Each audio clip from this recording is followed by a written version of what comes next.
Now, going on to the business blunder of the day, you have Ford lost $37,000 per EV sold, causing their stock to drop 12%. And they also delay the $12 billion EV investment that they had up to, what do you call it in baseball? Up to T, so to say? Or is that golf? Sports ball is metaphor inserted there, nevertheless. Now, it looks like the automaker reported a higher than expected $1.33 billion loss in earnings before interest and taxes, also known as EBITDA, earnings before interest tax.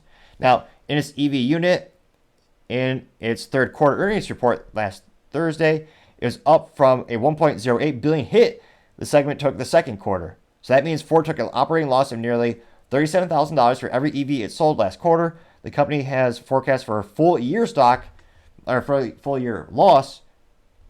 Again, I'm not a doctor. However, if you click the subscribe button, it may help with the stuttering.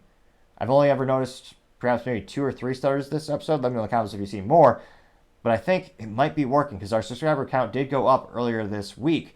So I can't help but think it may very well be the cure and just as reputable as a Mayo Clinic study. So do that below and I greatly appreciate it. Now let's back to the statements from Ford. Now, this means that Ford took on an operating loss of nearly $37,000 per EV sold last quarter. The company has a forecast of a full year loss for Ford Model E unit, which is their EV division of the unit, of $4.5 billion. Wow. Now, Ford posted a revenue of $44 billion for the third quarter, which is an 11% increase, and they did report a $1.2 billion profit. However, the company also the same fiscal quarter a year ago, they lost $827 million. So again, it's one of those things where everyone's talking about negotiations with the UAW, and there's a lot of tentative agreements, but always make sure you're talking about apples to apples comparison. So when everyone's saying, oh yeah, that factory makes $28 billion a year. Okay, let me know, is that the profit? Which, yeah, that's pretty good. Or is that the revenue? And also don't forget, the government also has to tax these companies as well, which is why they have to worry about the interest and the taxes. Also, I was going to say the elephant in the room, GM still has long-term debt they need to worry about that's racking up exponentially. Now, when it comes to Ford, it'll be interesting to see when will that division really turn a profit. That's the multi-billion-dollar question for a lot of these businesses. You have these loss leaders where you make new product and for quite some time maybe you'll lose money on it. But you have a lot of the costs that you could spread, a lot of the fixed costs when you're constructing a new factory, a lot of the machinery can be used to make the product. You can actually stretch that cost around all those units sold, so the cost per unit actually decreases.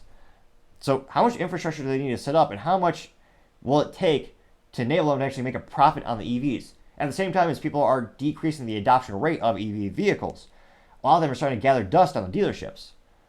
So it'll be interesting to see, how long until they make that profit? And they're delaying this investment. That's a $12 billion investment they're putting on pause, and that includes the construction of an EV battery plant in Kentucky. Now, there's also ever-increasing competition from the EV perspective. A lot of people don't realize this. Hyundai is increasing their EV presence exponentially, as well as their EV battery capacity production to produce those as well.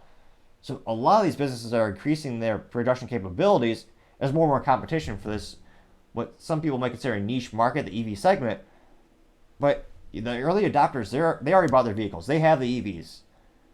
So they're trying to win over the people who, like myself, they prefer having a vehicle that lasts a quarter of a century and 1,000,000 miles, also known as a Japanese internal combustion engine vehicle.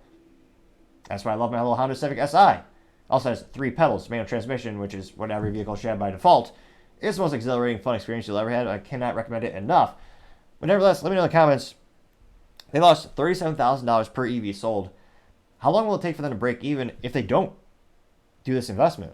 Because again, this investment is partially to help tee them up for success in the EV capabilities and all the production. So they're putting that on pause.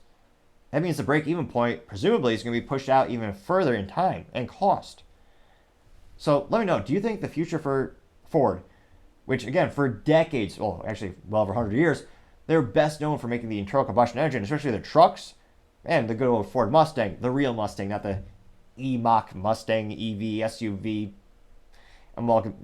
We shall not speak of that. We're talking about Ford Blue, which is the original Ford. That's the original part of the company. The division that is profitable right now is Ford Blue. That's the gas-making company. They make the internal combustion engine F-Series trucks. They make the Ford Mustang. That's what's making them the most profit right now, which is helping fund these EV projects, which, again, it'll be interesting when it will turn profit. What do you think is best for the future of Ford? And again, there's also the government pushing them to do this as well. So let's say it's a perfect world where they don't have the government interference.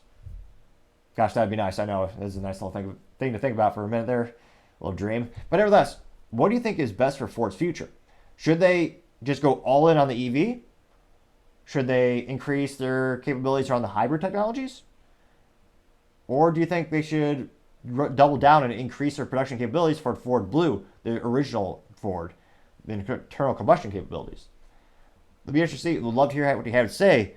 But losing $37,000 per EV sold and having your stock crash by 12%, that's got to be the business blunder of the day. Thank you again, everyone, for taking the time to tune in. Again, we're trying to get to 4,000 subscribers by the end of November, so if you can click that button, I'd greatly appreciate it.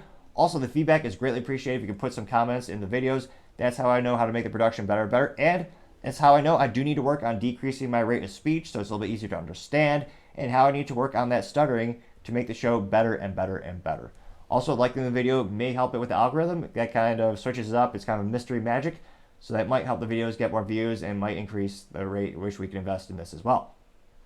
Also, and lastly, don't forget to take the time to tell your family, tell your friends, tell your coworkers, heck, tell your enemies, tell anyone and everyone. Just stay safe, fight the good fight.